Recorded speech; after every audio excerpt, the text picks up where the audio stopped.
यदि सेंटेंस रहे जैसे मैं अंग्रेजी बोल सकता हूँ, बोल सकता हूँ, तो ऐसे वाक्य को बनाना बिल्कुल आसान है। यानी कि इंग्लिश में ट्रांसलेट करना हो तो एकदम आसान सा रूल है, जिससे आप हजारों लाखों सेंटेंस को, इस तरह के सेंटेंस को आप इंग्लिश में ट्रांसलेट कर सकते हैं।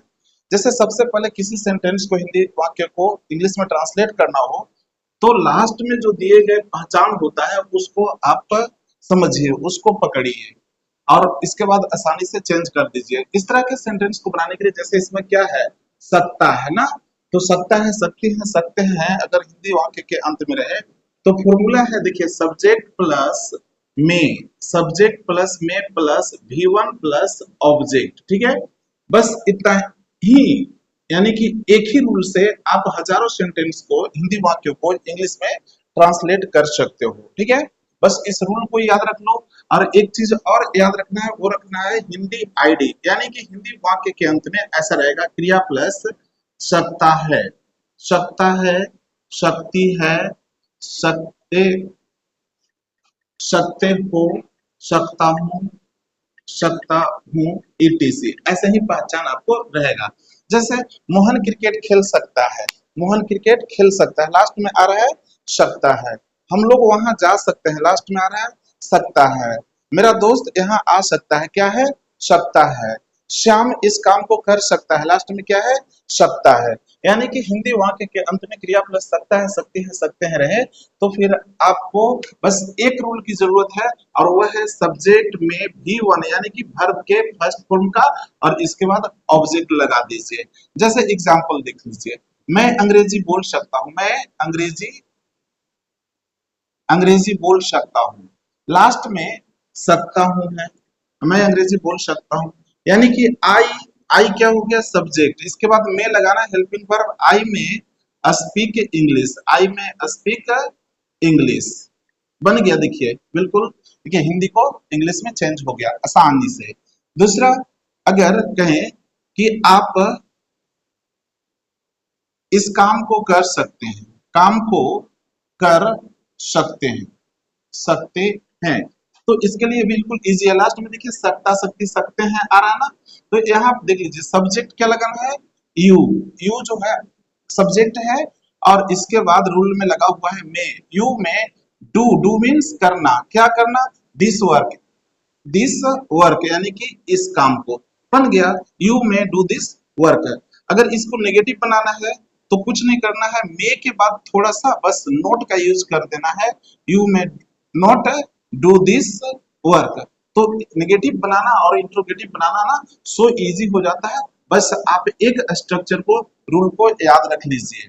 चलिए, इसमें नोट में ये भी ध्यान दीजिएगा कि यहाँ पे सकता शक्ति जो पहचान दिया गया है, ऐसे पहचान वाले जो होता है, एक और रूल होता है जिसे हम कैन से बना सकते हैं। लेकिन कैन और में फर्क क्या है, कैन और में फर्क ये है कि कैन का प्रयोग 100% पॉसिबिलिटी, यानी कि किसी व्यक्ति या वस्तु जो सब्जेक्ट होता है वाक्य में, उसके कैपेसिटी या कैपेबिलिटी को बताने के लिए, एबिलिटी को बताने के लिए किया जाता है। जबकि मे का प्रयोग किया जाता है सब्जेक्ट के संभावना को बतलाने के लिए, लेस पॉसिबिलिटी होता है।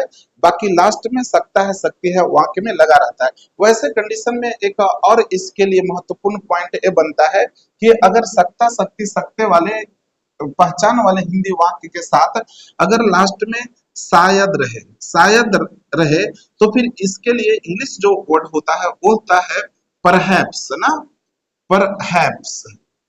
लेकिन ध्यान ये रहे कि परहैप्स का प्रयोग सकता, सकती, सकते वाले पहचान वाले हिंदी वाक्य को ट्रांसलेट करेंगे तो इंग्लिश में यूज नहीं करना है। जैसे, जैसे आप इसको देख लीजिए एग्जांपल में कि शायद, शायद वह आज यहाँ आ सकता है, यहाँ आ सकता है, सकता है, तो क्या है, शायद वह आज यहाँ आ सकता है। देखिए शायद से इस बात का पता चल रहा है कि लेस पॉसिबिलिटी को बताया जा रहा है, यानी कि संदेह व्यक्त किया जा रहा है कि आज वह शायद यहाँ आ सकता है। तो वैसे कंडीशन में भी मे का प्रयोग किया ही जाता है लेस पॉसिबिलिटी को बताने के लिए, जिसमें डाउट हो, संदेह हो, लेकिन ये संभावना जताया जाता है। तो इसका ट्रांसलेशन क्या हो जाएगा, शायद का कुछ नहीं लगाना है इसमें, यानी कि परहैप्स इंग्लिश वर्ड का यूज नहीं करना है, तो यूज कर दीजिए ना he may come here, he may come here today, he may come here today. तो इस बात को यहाँ नोट जो बताया जा रहा है आपको ध्यान रखिएगा कि सत्ता शक्ति वाले के साथ है परहैप्स का यूज नहीं करना है शायद के लिए, और बाकी जो रूल दिया गया है सब्जेक्ट में भी वन ऑब्जेक्ट, इससे आप कई हिंदी वाक्य को इंग्लिश में ट्रांसलेट कर सकते हैं और एक एक करके आप अच्छे इंग्लिश पकड़ बना सकते हैं इंग्लिश में, ठीक है।